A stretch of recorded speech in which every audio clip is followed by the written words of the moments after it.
നോക്കാൻ പോകുന്നത് എയർപോർട്ട് അതോറിറ്റിയുടെ പുതിയൊരു നോട്ടിഫിക്കേഷൻ ആണ്. നോട്ടിഫിക്കേഷൻ ഡീറ്റെയിൽസിലേക്ക് നമുക്ക് പോവാം.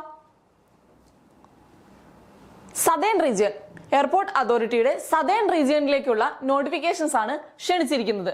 ഏതൊക്കെ സ്റ്റേറ്റ്സ് ആണ് നമുക്ക് നോക്കാം. തമിഴ്നാട്, ആന്ധ്രാപ്രദേശ്, തെലങ്കാന, കർണാടക, കേരള, പുതുച്ചേരി, അതുപോലെ തന്നെ ലക്ഷദ്വീപ് ഐലൻഡ്സ്. ഇവിടേക്കൊക്കെയുള്ള നോട്ടിഫിക്കേഷൻ ആണ്, ഇവിടേക്കൊക്കെയുള്ള ആപ്ലിക്കേഷൻസ് ആണ് ക്ഷണിച്ചിരിക്കുന്നത്. ആപ്ലിക്കേഷൻ സ്റ്റാർട്ട് ചെയ്തിരിക്കുന്നത് 27/12/2023 ഡിസംബർ 27 ആപ്ലിക്കേഷൻസ് സ്റ്റാർട്ട് ചെയ്തിട്ടുണ്ട്. ആപ്ലിക്കേഷൻ ഡേറ്റ് ക്ലോസ് ചെയ്യുന്നത് 26/1/2024 26/1/2024 ജനുവരി 26 ആപ്ലിക്കേഷൻ ഡേറ്റ് ക്ലോസ് ചെയ്യുന്നതാണ്. ഓക്കെ, നെക്സ്റ്റ് നമ്മൾ നോക്കുകയാണെങ്കിൽ പോസ്റ്റുകളിലേക്ക് നമുക്ക് പോവാം. പോസ്റ്റുകൾ ഏതൊക്കെയാണ്? Junior assistant fire service, junior assistant fire service, അതുപോലെ തന്നെ junior assistant office, senior assistant electronics, അതുപോലെ തന്നെ സീനിയർ അസിസ്റ്റന്റ് അക്കൗണ്ട്സ്. ഇത്രയും പോസ്റ്റുകളിലേക്കാണ് ആപ്ലിക്കേഷൻസ് ക്ഷണിച്ചിട്ടുള്ളത്. നെക്സ്റ്റ് നമുക്ക് ഏജ് ക്രൈറ്റീരിയ എന്തൊക്കെയാണെന്ന് നോക്കാം. 18 മുതൽ 30 വയസ്സ് വരെയാണ് ഏജ് ലിമിറ്റ് വരുന്നത്. ഏജ് വരുന്നത് 18 മുതൽ 30 വയസ്സ് വരെയാണ്. ആപ്ലിക്കേഷൻ ഫീ വരുന്നത് 1000 രൂപയാണ്. 1000 രൂപയാണ് ആപ്ലിക്കേഷൻ ഫീ വരുന്നത്.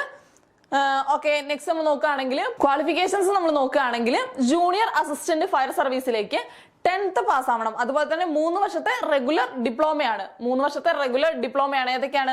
മെക്കാനിക്കൽ, ഓട്ടോമൊബൈൽ, അതുപോലെ തന്നെ ഫയർ. ഇതിൽ റെഗുലർ ഡിപ്ലോമ ഉള്ളവർക്കും അപ്ലൈ ചെയ്യാവുന്നതാണ്. 10th പാസ്സായി 3 വർഷത്തെ റെഗുലർ ഡിപ്ലോമ ഉള്ളവർക്ക് അപ്ലൈ ചെയ്യാൻ പറ്റുന്നതാണ്. അങ്ങനെ അല്ലെങ്കിൽ 12th പാസ്സായാൽ മതി. 12th പാസ്സാകുന്നവർക്കും അപ്ലൈ ചെയ്യാൻ വേണ്ടി പറ്റുന്ന പോസ്റ്റാണ് junior assistant fire service post. Okay, next നമ്മൾ നോക്കുകയാണെങ്കിൽ ജൂനിയർ അസിസ്റ്റന്റ് ഓഫീസ് പോസ്റ്റ് ആണ്. ജൂനിയർ അസിസ്റ്റന്റ് ഓഫീസ് പോസ്റ്റ് ആണ്. ഓഫീസ് പോസ്റ്റ് ഗ്രാജുവേഷൻ ഉള്ളവർക്ക് അപ്ലൈ ചെയ്യാൻ പറ്റുന്ന പോസ്റ്റ് ആണ്. Next senior assistant electronics. Senior assistant electronics ആണ്. ഡിപ്ലോമ ഇൻ ഇലക്ട്രോണിക്സ്, ടെലികമ്മ്യൂണിക്കേഷൻ, അതുപോലെ തന്നെ റേഡിയോ എഞ്ചിനീയറിംഗ്. ഇലക്ട്രോണിക്സിൽ, ടെലികമ്മ്യൂണിക്കേഷനിൽ, റേഡിയോ എഞ്ചിനീയറിംഗിൽ ഡിപ്ലോമ ഉള്ളവർക്ക് അപ്ലൈ ചെയ്യാൻ പറ്റുന്ന പോസ്റ്റ് ആണ് senior assistant electronics. Senior assistant accounts നോക്കുകയാണെങ്കിൽ ഗ്രാജുവേഷൻ ഉള്ളവർക്ക് അപ്ലൈ ചെയ്യാൻ വേണ്ടി പറ്റുന്നതാണ്. ബികോം ഗ്രാജുവേഷൻ ആണെങ്കിൽ കുറച്ചുകൂടെ ബെറ്റർ ആണെന്ന് പറയുന്നുണ്ട്. സീനിയർ അസിസ്റ്റന്റ് അക്കൗണ്ട്സ് ഗ്രാജുവേഷൻ ഉള്ളവർക്ക് അപ്ലൈ ചെയ്യാനായിട്ട് പറ്റുന്ന പോസ്റ്റ് ആണ്. ഓക്കെ, ഇത്രയൊക്കെയാണ് ഈ നോട്ടിഫിക്കേഷന്റെ ഡീറ്റെയിൽസ് വരുന്നത്. എയർപോർട്ട് അതോറിറ്റി ഓഫ് ഇന്ത്യയുടെ നല്ലൊരു നോട്ടിഫിക്കേഷൻ ആണ്. സദേൺ റീജിയനിലുള്ള നല്ലൊരു നോട്ടിഫിക്കേഷൻ ആണ്. അപ്ലൈ ചെയ്യാനുള്ളവരൊക്കെ കറക്റ്റ് ഒഫീഷ്യൽ നോട്ടിഫിക്കേഷൻ ഫോളോ ചെയ്ത് അപ്ലൈ ചെയ്യേണ്ടതാണ്. Okay, thank U.